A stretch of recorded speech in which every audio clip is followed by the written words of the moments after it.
पार्वती को छोड़ के दूसरी स्त्रियों के पीछे पीछे काम वासना पूरी करने के लिए दौड़ जाते हैं। अब माता पार्वती तो व्रत रह रही थी कि उनका पति भोलेनाथ जैसा पति मिलने वाला है, जो बैरागी है, सन्यासी है, मेरे अलावा किसी और की तरफ देखेगा नहीं, ऐसे पति मुझे मिलने वाले हैं। इसलिए माता पार्वती इतना कठोर तप कर रही थी।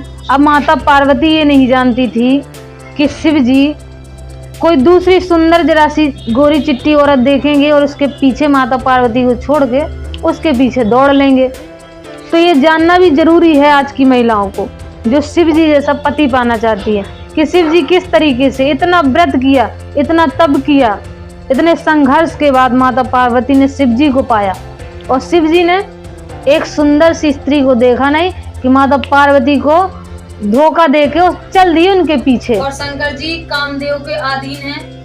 जब तक उनके ऊपर कामदेव का प्रभाव रहा तब तक शंकर जी उसके पीछे पीछे दौड़ते चले गए। उनको अपनी पत्नी नहीं दिखी, उनको ऋषि मुनि के आश्रम नहीं दिखे, उनको कोई लज्जा नहीं है, उनको ये ना दिखा कि ये पराई स्त्री है, नग्न है, इसके पीछे ना जाया जाए। शंकर जी काम वासना के वशीभूत होकर उसके पीछे पीछे भागते रहे। कब तक भागे? जब तक उनका वीरपात नहीं हो गया, तब तक शंकर जी उसके पीछे पीछे भागते रहे। तो इससे स्पष्ट होता है कि शंकर जी काम वासना के आदि। सतगुरुदेव की जय, बंदी छोड़ कबीर साहिब की जय, बंदी छोड़ गरीबदास जी महाराज की जय, स्वामी रामदेवानंद जी महाराज की जय, बंदी छोड़ सतगुरु रामपाल जी महाराज की जय, सभी संतों की जय, सभी भक्तों की जय, धर्मी पुरुषों की जय। सत साहिब। कबीर हम बैरागी ब्रह्म पद सन्यासी महादेव, सो हम मंत्र दिया शंकर को, ये करत हमारी सेओ। गुरु समान दाता नहीं, याचक शिष्य समान, तीन लोक की संपदा, सो गुरु दीनी दान। कक्का केवल नाम है, बब्बा वर्ण शरीर, रर्रा जगत में रम रहा, ताका नाम कबीर। परमेश्वर कबीर कहते हैं हम बैरागी ब्रह्म पद, कि हम बैरागी हैं और जो हमारी साधना करता है उनको ब्रह्म पद प्रदान कर देता हूँ। सन्यासी महादेव, कि ये जो महादेव हैं ये भी मेरे नाम का ही सन्यास धारण करते हैं। सो हम मंत्र दिया शंकर को, ये करत हमारी सेओ। परमेश्वर कहते हैं कि सोहम मंत्र हमने शिव जी को दिया है, जो उसका जाप करता है और हमारी सेवा करता है। फिर परमेश्वर कबीर कहते हैं वो समान दाता नहीं, कि जो सच्चा गुरु होता है, पूर्ण गुरु होता है, उसके समान कोई दूसरा दाता नहीं होता। गुरु तीनों लोगों की कोई ऐसी अविष्ट वस्तु नहीं है जो गुरु अपने शिष्य को ना दे सके। अर्थात आप किसी भी देवी की भक्ति करते हो, जो वस्तु वो देवी आपको प्रदान नहीं कर सकती। कोई भी देवता की भक्ति करते हो, वो देवता जो वस्तु आपको प्रदान नहीं कर सकते। महादेव आपको जो वस्तु प्रदान नहीं कर सकते, वो वस्तु एक पूर्ण गुरु सहज ही आपको प्रदान कर सकता है। लेकिन गुरु आपकी भक्ति से प्रसन्न होना चाहिए और सच्चा गुरु होना चाहिए। पूर्ण गुरु सतगुरु कबीर की शरण में आए थे बाबा भोलेनाथ, और बाबा भोलेनाथ ने प्रथम मंत्र ही लिया था परमेश्वर कबीर से, सतनाम प्राप्त नहीं किया था। बाबा भोलेनाथ ने अपने जीवन काल में कभी भी अपने गुरु का अपमान नहीं किया और गुरुद्रोही नहीं बने, जिसका ही कारण बाबा भोलेनाथ तीन लोक की संपदा उनको प्राप्त हुई और आज बाबा भोलेनाथ शिवलोक के स्वामी हैं। तीन लोक की संपदा सो गुरुदीनी दान। तो भाइयों चलिए शिवरात्रि की ओर जानते हैं। शिवरात्रि को जो बहनें रहती हैं शिवरात्रि का व्रत, वो हो जाए सावधान, क्योंकि परमेश्वर कबीर कहते हैं धर्म राय तेरी बंद से हम ले उड़े अचान। बहुत सी लड़कियां पाना चाहती हैं शिवजी जैसा पति और पछताना चाहती हैं उम्र भर। कुछ रख रही हैं 16 सोमवार और कुछ कर रही हैं महाशिवरात्रि का इंतजार।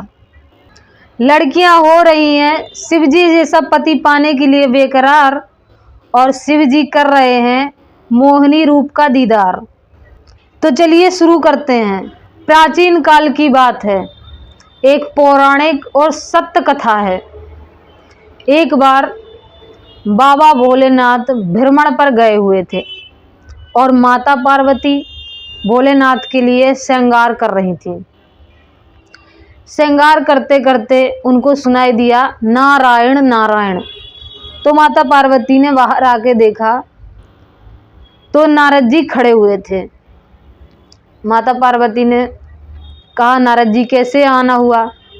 नारद जी ने भी माता पार्वती को देखा तो नारद जी ने मन ही मन सोचा कि माता पार्वती भोलेनाथ के लिए कितना सजती संवरती हैं, कितना प्रेम करती है भोलेनाथ से, और चिंतित हो गए।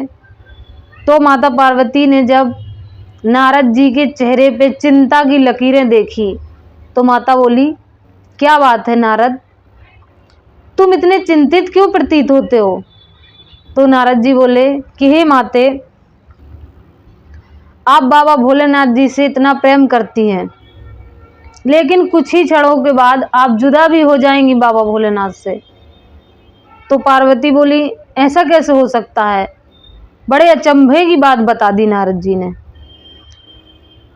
तो नारद जी बोले कि हे माते, आप अगर हमारी बातों पे आपको विश्वास न हो तो आप स्वयं भोलेनाथ से पूछिएगा कि उनके गले में जो रुंड माला है, जो रुंड माला है, रुंड माला होती है एक लड़की की खोपड़ी, जिसको रुंड बोला जाता है, उसकी माला बना के उसमें छेद करके माला बना के पहनी जाती है गले में, उसको कहते हैं रुंड माला। तो नारद जी बोले कि बाबा भोलेनाथ के गले में एक रुंड माला है, आप बाबा भोलेनाथ से पूछेगा कि वो रुंड माला किसकी है, तो आपको सारी जानकारी हो जाएगी। फिर क्या था, नारद जी इतना कह के चले गए और माता पार्वती चिंता में बैठी हुई थी। तभी बाबा भोलेनाथ भ्रमण से वापस आ जाते हैं। तो माता उनसे पूछती हैं कि हे भोलेनाथ, हे त्रिकालदर्शी, आपके गले में जो ये रुंड माला हैं ये किसकी हैं। आप इतना प्रेम हमसे करते हैं, फिर ये रुंड मालाएं आप किसकी अपने गले में धारण करते हैं। तो भोलेनाथ ने बताया कि हे पार्वती, तुम्हारी मृत्यु हो जाती है और मृत्यु के बाद हम तुम्हें अपने से जुदा नहीं होने देते, तुम्हारी खोपड़ी की, तुम्हारे रुंड को उठा लेते हैं और उसमें छेद करके उसकी माला बनाते हैं और अपने सीने से लगा के रखते हैं। तो यहाँ से ये स्पष्ट होता है कि बाबा भोलेनाथ भी मोह माया के ग्रस्त हैं। अब इसी वीडियो में हम आगे शास्त्रों से प्रमाणित करेंगे कि बाबा भोलेनाथ केवल मोह माया के ग्रस्त नहीं है, ये कामी पुरुष भी हैं और इतने अधिक कामी पुरुष हैं, पार्वती को छोड़ के दूसरी स्त्रियों के पीछे पीछे काम वासना पूरी करने के लिए दौड़ जाते हैं। ये भी आपको इसी वीडियो में सिद्ध करेंगे। फिर माता पार्वती बोली कि हे बाबा भोलेनाथ, मेरी हर बार मृत्यु हो जाती है और इतने बार मैं मर चुकी हूँ कि आपके गले में इतनी लंबी रुंडों की माला है। मैं हर बार मर जाती हूँ, हर बार जन्म लेती हूँ, फिर आप मुझे वर लेते हैं, लेकिन आप इतनी दीर्घ आयु कैसे जीवित रहते हैं।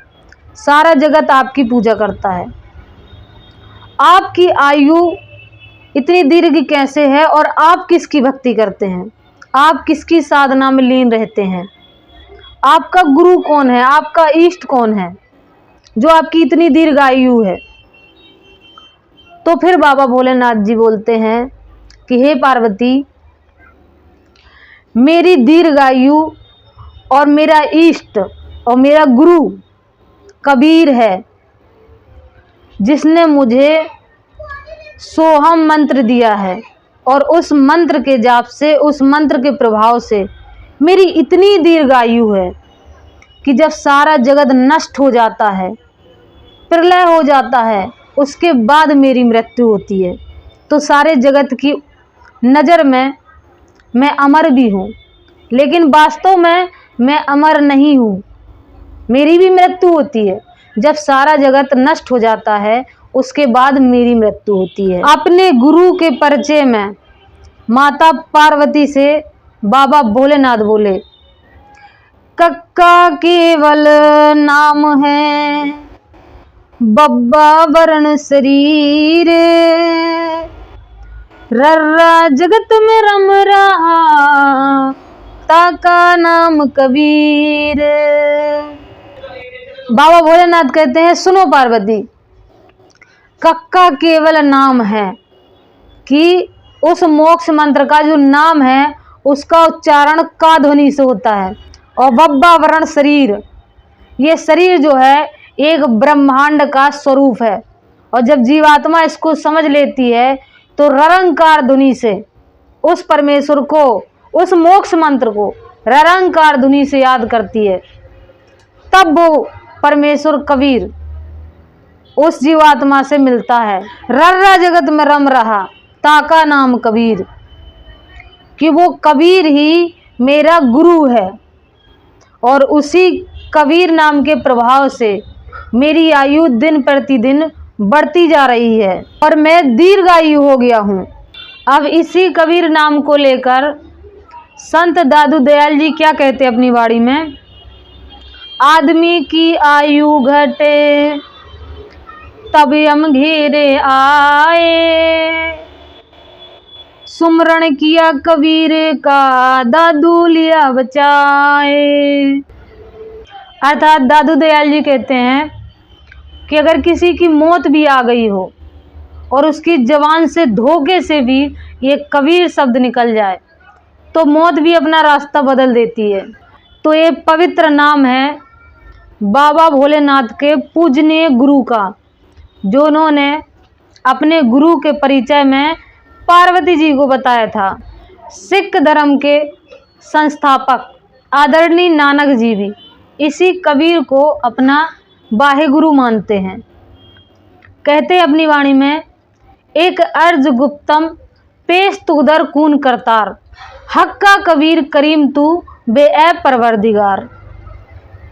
अर्थात जो पूरी दुनिया को बनाने वाला है, बेऐब है, जिसके अंदर कोई ऐब नहीं है, पूरी दुनिया का भरण पोषण करने वाला है, वो है कबीर, मेरा सतगुरु कबीर। तो भाइयों, ये तो था शिव जी के गुरु कबीर का परिचय, जो स्वयं शिव जी ने दिया और बताया कि उनकी दीर्घायु किस तरीके से बढ़ी है। और संतों की वाणियों से भी आपने देखा कबीर परमेश्वर का परिचय। अब जैसे कि आप सभी लोग जानते हैं, शिवरात्रि का ये वीडियो है। तो माता पार्वती ने शिव जी को पाने के लिए कितना कठोर व्रत किया, कितना कठोर तप किया, वो आप सभी लोगों से छिपा नहीं है। माता पार्वती घर छोड़कर चली गई, शिवलिंग की पूजा करती थी, बेलपत्र चढ़ाती थी, व्रत रहती थी, तप करती थी, निराहार रहती थी, जल पिए बगैर रहती थी। तब जाके माता पार्वती ने इतने कठोर व्रत से, इतने कठोर तप से बाबा शिव को पाया। अब पार्वती ने जो निर्जला व्रत रखा, वो व्रत आज समाज में इतना प्रचलित हो गया कि आज सारी महिलाएं, कुंवारी हो या सुहागन हो, निर्जला व्रत धारण करती हैं। पूरा दिन कुछ खाती नहीं, कुछ पीती नहीं। और शुरुआत कहाँ से हुई? बेचारी पार्वती जी वो निर्जला व्रत रखती थी। अब माता पार्वती तो व्रत रह रही थी कि उनका पति भोलेनाथ जैसा पति मिलने वाला है, जो बैरागी है, सन्यासी है, मेरे अलावा किसी और की तरफ देखेगा नहीं। उनको तो ज्ञात था कि जब मैं सती रूप में मैं जल गई थी तो मेरे शरीर को लिए लिए ब्रह्मांड में घूमते रहे थे, तो बहुत प्यार करते हैं मुझे, मेरे अलावा तो किसी की तरफ देखेंगे भी नहीं। ऐसे पति मुझे मिलने वाले हैं, इसलिए माता पार्वती इतना कठोर तप कर रही थी।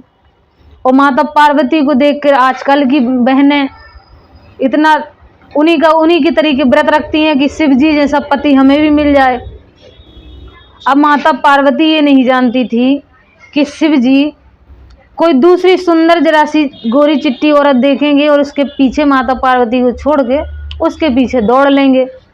तो ये जानना भी जरूरी है आज की महिलाओं को, जो शिव जी जैसा पति पाना चाहती है, कि शिव जी किस तरीके से इतना व्रत किया, इतना तप किया, इतने संघर्ष के बाद माता पार्वती ने शिव जी को पाया। और शिव जी ने एक सुंदर सी स्त्री को देखा नहीं कि माता पार्वती को धोखा देके चल दिए उनके पीछे।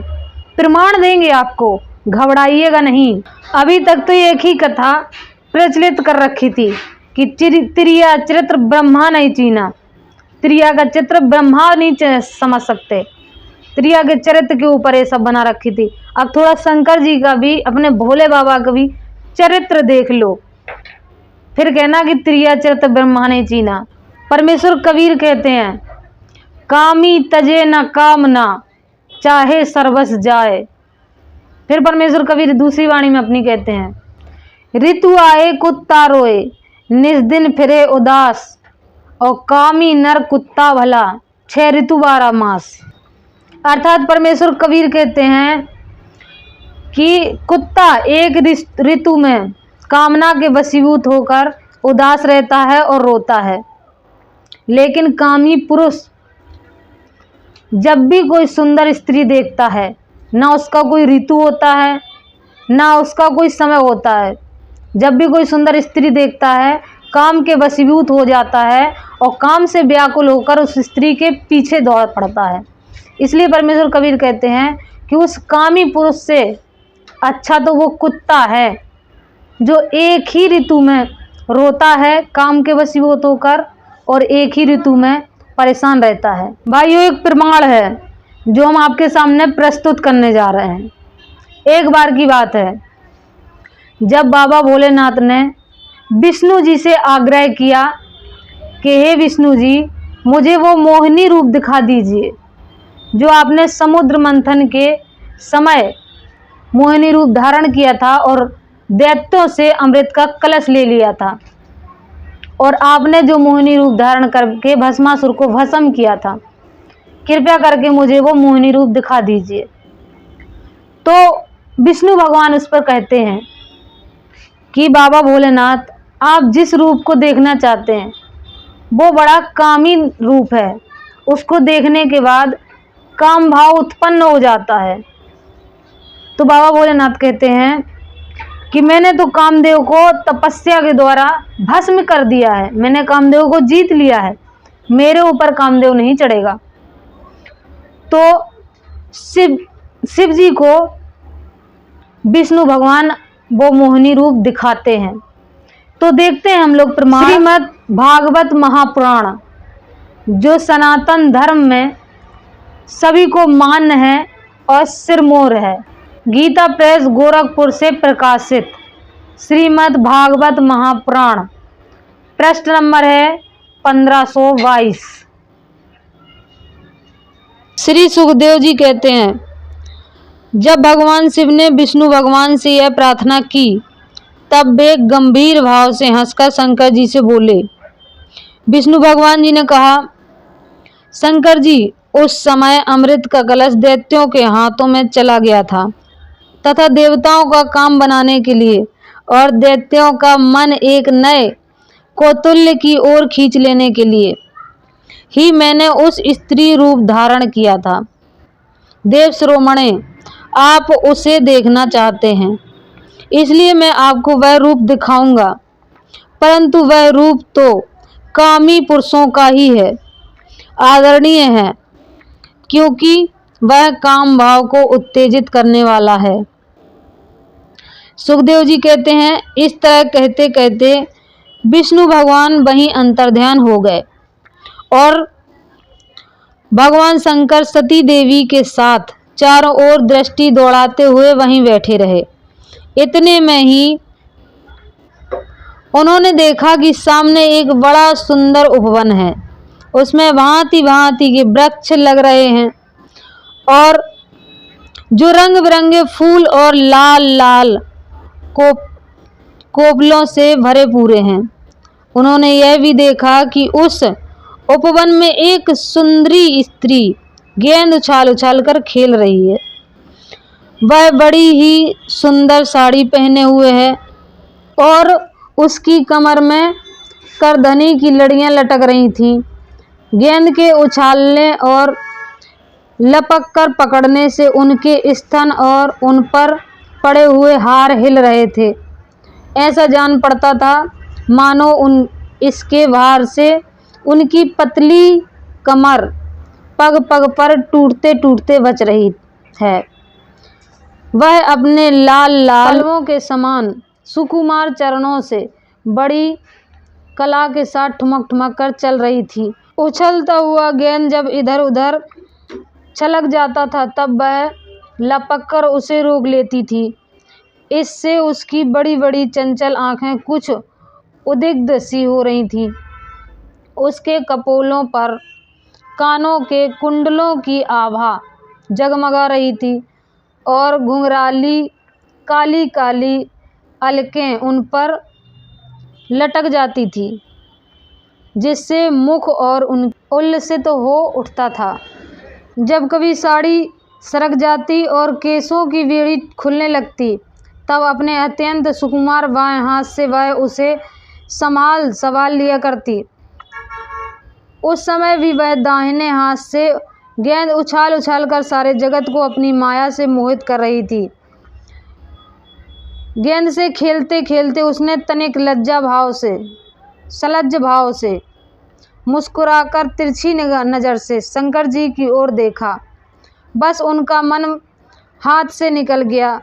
वे मोहिनी को निहारने और उनकी चितवन के रस में डूबकर इतने विकल हो गए कि उन्हें अपने आप की सुधि न रही।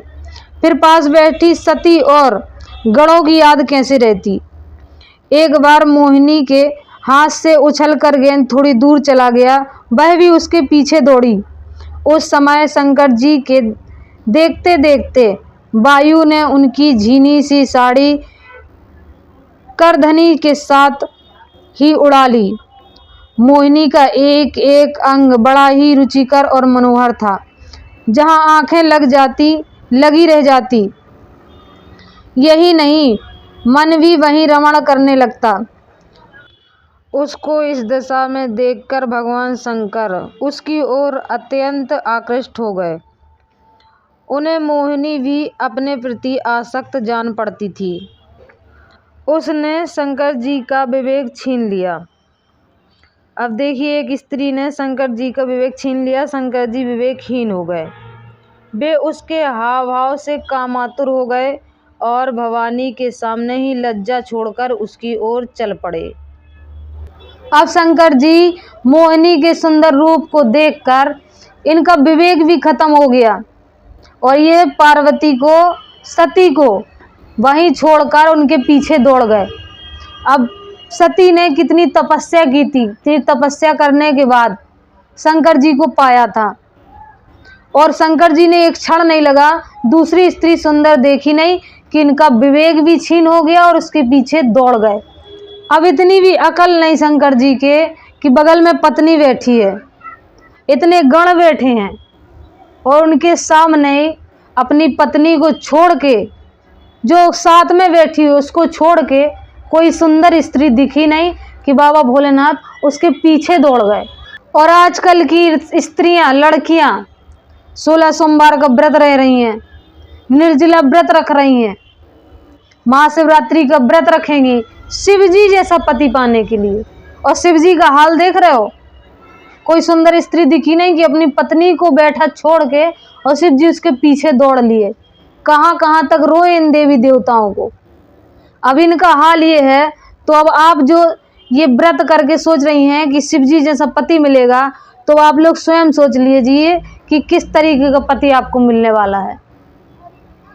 अब आगे और देख लीजिए प्रमाण, ये शिव काम विजेता किन्ने किस तरीके की विजय प्राप्त की थी काम के ऊपर। अब वही पढ़ रहे हैं 1523 पेज नंबर। मोहिनी वस्त्रहीन तो पहले ही हो चुकी थी। शंकर जी को अपनी ओर आते देख बहुत लज्जित हो गई। वह एक वृक्ष से दूसरे वृक्ष की आड़ में जाकर छिप जाती और हंसने लगती। अब शंकर जी, अब मोहिनी तो वस्त्रहीन हो चुकी थी, हवा से उसके कपड़े उड़ गए थे। अब शंकर जी को शर्म ना आई, वो थोड़ी लज्जा में फिर भी छिप रही है। शंकर जी फिर भी उसके पीछे पीछे दौड़ रहे हैं, परंतु कहीं ठहरती ना थी। भगवान शंकर की इंद्रियां अपने वश में नहीं रहीं, वे काम बस हो गए थे। अतः हथनी के पीछे हाथी की तरह उनके पीछे पीछे दौड़ने लगे। अब अपनी पत्नी को छोड़कर बैठे हुए और दूसरी स्त्री को चमचमाती हुई सुंदरता देखी नहीं कि शंकर जी काम वासना के वशीभूत हो गए। उन्होंने अत्यंत वेग से उसका पीछा करके पीछे से उसका जूड़ा पकड़ लिया और उसकी इच्छा ना होने पर भी उसे दोनों भुजाओं में भरकर हृदय से लगा लिया। अब अपनी पत्नी को छोड़कर भोलेनाथ जी, और देखिए दूसरी स्त्री को उसकी इच्छा ना होने पर भी इसको अपनी भुजाओं में भर लिया और अपने सीने से लगा लिया। आपने देखा कि शंकर जी किस तरीके से एक पराई स्त्री जो निर्वस्त्र है, लज्जित है, उसको अपनी बाहों में जकड़ ले रहे हैं। और शंकर जी जकड़ रहे हैं, अपनी पत्नी को छोड़कर भागे हैं। शंकर जी जकड़ रहे हैं, ये सब कर रहे हैं, और भागवत महापुराण में ये लिखा हुआ है। और अब जब हम संत रामपाल जी महाराज के भगत इस सच्चाई को पढ़ते हैं या पढ़ के सुनाते हैं, तो कुछ लोगों के पेट में बहुत दर्द होता है, बहुत मिर्ची लगती है। तो भाई ये शास्त्र हैं, ये पढ़ने के लिए बने हैं, तो हम लोग तो पढ़ेंगे। अब आपको मिर्ची लगे या कुछ हो तो भाई वो अपना आप जानो। मिर्ची के भी वैसे कुछ ना कुछ गुण और फायदे तो होते ही है। देखिए आगे प्रमाण। अब हम लोग पेज नंबर देख रहे हैं 1524। जैसे हाथी हथनी का आलिंगन करता है, वैसे ही भगवान शंकर ने उसका आलिंगन किया। वह इधर उधर खिसक कर छुड़ाने की चेष्टा करने लगी। इसी झीना झपटी में उसके सिर के बाल बिखर गए। वास्तव में वह सुंदरी भगवान की रची हुई माया ही थी। इससे उसने किसी प्रकार शंकर जी की भुजा पास से अपने को छुड़ा लिया और बड़े वेग से भागी। भगवान शंकर भी उस मोहिनी वेश धारणी अद्भुत कर्मा भगवान विष्णु के पीछे पीछे दौड़ने लगे। उस समय ऐसा जान पड़ता था मानो उनके शत्रु कामदेव ने इस समय उन पर विजय प्राप्त कर ली है। देखिए अब यहाँ पर शंकर जी के ऊपर कामदेव ने विजय प्राप्त कर ली है, तभी तो वो एक स्त्री के पीछे भाग रहे हैं। कामुक हाथी के पीछे दौड़ने वाले मंदोमत हाथी के समान वे मोहिनी के पीछे पीछे दौड़ रहे थे। अब यहाँ हाथी का उदाहरण इसलिए लिया गया है क्योंकि हाथी सबसे अधिक काम वासना वाला होता है जीवों में। यद्यपि भगवान शंकर का वीर अमोघ है, फिर भी मोहिनी की माया से वह स्खलित हो गया, चू गया, टपक गया। भगवान शंकर का वीर पृथ्वी पर जहाँ जहाँ गिरा वहाँ वहाँ सोने चांदी की खाने बन गई। परीक्षित नदी, सरोवर, पर्वत, वन और उपवन में एवं जहाँ जहाँ ऋषि मुनि निवास करते थे वहाँ वहाँ मोहिनी के पीछे पीछे भगवान शंकर गए। अब देखा आपने कि शंकर जी किस तरीके से ऋषि मुनि के आश्रमों से भी उसके पीछे पीछे भागते चले जा रहे हैं और उनका वीरपात होता चला जा रहा है। उनको ये भी शर्म नहीं आ रही है, इतनी भी लज्जा नहीं आ रही है कि ऋषि मुनियों के आश्रम से हम गुजर रहे हैं। अब आप लोग स्वयं अपने घर पे और आगे विस्तार से पढ़ सकते हैं। भाई हमसे तो पढ़ा नहीं जा रहा है, इतना पढ़ लिया इतना ही काफी है। कहते हैं समझदार को ये सारा ही काफी है। अब कुछ लोग यहाँ पर कहेंगे कि शंकर जी तो वो तो माया थी, माया के पीछे थे शंकर जी। तो भाई यहाँ से स्पष्ट हो गया कि शंकर जी माया को पहचान नहीं पाए, माया के अधीन है। और शंकर जी कामदेव के अधीन हैं। जब तक उनके ऊपर कामदेव का प्रभाव रहा तब तक शंकर जी उसके पीछे पीछे दौड़ते चले गए। उनको अपनी पत्नी नहीं दिखी, उनको ऋषि मुनि के आश्रम नहीं दिखे, उनको कोई लज्जा नहीं है, उनको ये ना दिखा कि ये पराई स्त्री है, नग्न है, इसके पीछे ना जाया जाए। शंकर जी काम वासना के वशीभूत होकर उसके पीछे पीछे भागते रहे। कब तक भागे? जब तक उनका वीरपात नहीं हो गया, तब तक शंकर जी उसके पीछे पीछे भागते रहे। तो इससे स्पष्ट होता है कि शंकर जी काम वासना के अधीन हैं। तो अब आज की जो युवतियां हैं, अगर ऐसे ही शंकर जी का जैसा पति चाहती हैं तो खूब भैया व्रत रखो, और अगर मोक्ष चाहती हैं तो संत रामपाल जी महाराज से नाम दीक्षा लेकर अपना कल्याण कराओ। परमेश्वर कबीर इस पर कहते हैं, जैसे अग्नि काष्ठ के माही है प्रगट पर दिखत नाही, ऐसे कामदेव प्रचंडा व्यापक सकल दीप नौखंडा। अर्थात परमेश्वर कबीर कहते हैं कि जिस प्रकार एक लकड़ी के अंदर आग होती है, जैसे थोड़ी सी आग के संपर्क में जाती लकड़ी जल उठती है, उसी तरीके हर जीव के अंदर काम व्याप्त है। और जैसे ही वो किसी सुंदर स्त्री को देखता है, उसका काम वासना प्रचंड हो जाती है और उसके पीछे भाग पड़ता है। यही हाल शिव जी के साथ हुआ। अब यहाँ पर कुछ लोग संकोच में पड़ जाएंगे, कुछ सोच में पड़ जाएंगे कि शिव जी ने तो कामदेव को भस्म कर दिया था, शिव जी ने तो कामदेव को जीत लिया था, शिव जी ने तो अपनी तीसरे नेत्र से कामदेव को भस्म कर दिया था, फिर शिव जी कैसे काम के वशीभूत हो सकते हैं, शिव के ऊपर कैसे काम प्रहार कर सकता है। तो इस पर भाइयों कहते हैं कि अधूरा ज्ञान फंसा दे जान। अब उदाहरण के लिए आपको बता दें कि जिस प्रकार जिले में एक मंत्री होता है, प्रदेश में मंत्री होता है, फिर राष्ट्र का मंत्री होता है, फिर विदेश को ले लो, अंतर्राष्ट्र को ले लो तो विदेश मंत्री होता है। इसी प्रकार काम के लिए एक देवता नियुक्त किया गया था इंद्र की तरफ से, उसका नाम था कामदेव। उसको बाबा भोलेनाथ ने एक देव जो काम डिपार्ट है उसके ऊपर एक देव नियुक्त किया था। उस देव को बाबा भोलेनाथ ने अपनी नेत्र अग्नि द्वारा भस्म किया था।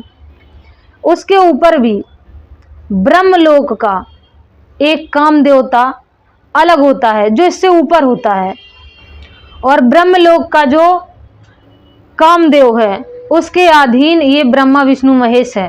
अब ब्रह्मलोक के काफी नीचे है इन त्रिदेवों के लोक, फिर त्रिदेवों के नीचे हैं स्वर्ग आदि लोक, और स्वर्ग का ही देवता था कामदेव। तो स्वर्ग से तो ऊपर ही हैं त्रिदेव ब्रह्मा विष्णु महेश, तो ये भस्म कर सकते हैं कामदेव को, ये नष्ट कर सकते हैं, लेकिन ये उस कामदेव को नष्ट नहीं कर सकते जो ब्रह्मलोक का कामदेव है। और यहाँ का भी जो स्वर्ग का इन्होंने कामदेव नष्ट किया था, भस्म किया था। तो एक डिपार्टमेंट का अगर कोई मंत्री मृत्यु को प्राप्त हो जाता है तो वो डिपार्टमेंट खत्म नहीं हो जाता, उस डिपार्टमेंट के लिए दूसरा मंत्री नियुक्त किया जाता है। इसी तरीके उस कामदेव को जो शिव जी ने भस्म किया था उसकी जगह भी दूसरा कामदेव नियुक्त हो गया था। अब इसी तरीके से ब्रह्मा विष्णु महेश की भी मृत्यु होती रहती है और उनकी जगह पर दूसरे नियुक्त होते रहते हैं।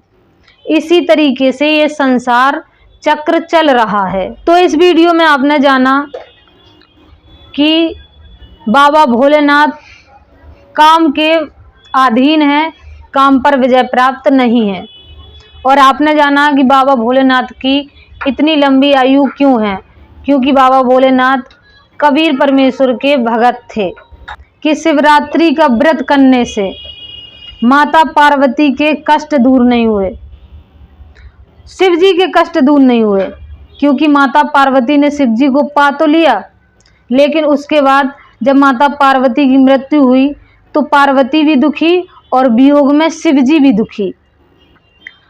तो इससे सिद्ध हुआ कि शिवरात्रि के व्रत से सुख संभव नहीं है।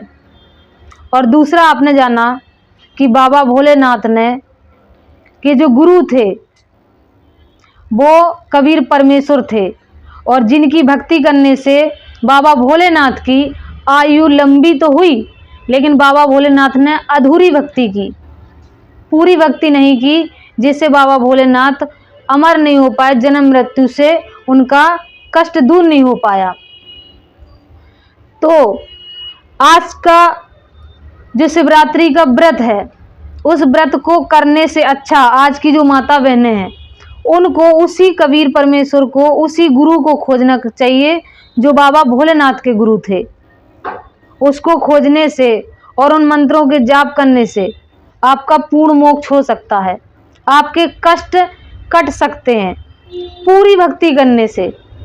क्योंकि बाबा भोलेनाथ ने पूरी भक्ति नहीं की थी, उनकी आयु तो बढ़ गई, लेकिन इस पे परमेश्वर कबीर कहते हैं कि एती उमर बुलंद मरेगा अंतरे, सतगुरु लगे न कान न भेटे वो संतरे। कि बाबा भोलेनाथ ने अगर पूरी भक्ति कर ली होती तो उनके कष्ट कट जाते, लेकिन उन्होंने पूरी भक्ति नहीं की। लेकिन आप पूरी भक्ति कर सकते हैं, आज वो मौका है।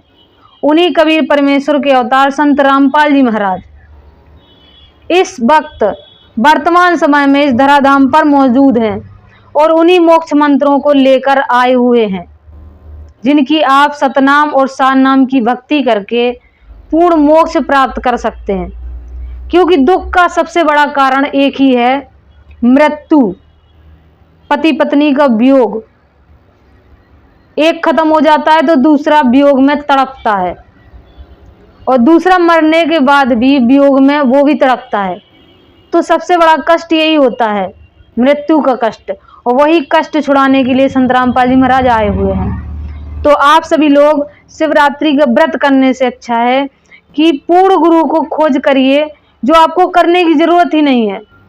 आज आप YouTube पर सर्च करेंगे संत रामपाल जी महाराज, आपको नाम दीक्षा कैसे प्राप्त करनी है, निःशुल्क नाम दीक्षा कैसे प्राप्त करनी है, सारी जानकारी सहज ही मिल जाएगी, और आप भक्ति करके सहज ही पूर्ण मोक्ष अपना और अपने परिवार का करवा सकते हैं।